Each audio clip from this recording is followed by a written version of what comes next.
المرأة إنسانة أستاذ علاء، تريد من يؤنسها، من يلاطفها، من يثني على جمالها أحيانا، من يثني على إدارة بيتها، من يثني على طبخها.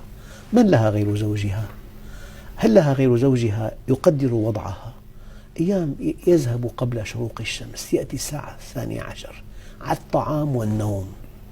هذا إنسان لا بيحكيها كلمة، لا بيسأل عن صحتها، لا عن أولادها، لا بيسمع لها. أحيانا النبي سمع للسيدة عائشة قصة طويلة كتير عن أبي زرع وأم زرع، وهي حكت عن شجاعته وعن بطولته وعن كرمه، لكنها تأسفت في النهاية، قالت إنه طلقها، قال أنا لك كأبي زرع لأم زرع غير أني لا أطلقها. الله فهم المقصود. يعني هي الزوجة تركها أنت 8 ساعات وحدها في البيت، ترتبت، نظفت، طبخت، غسلت، اعتنت بأولادها. الآن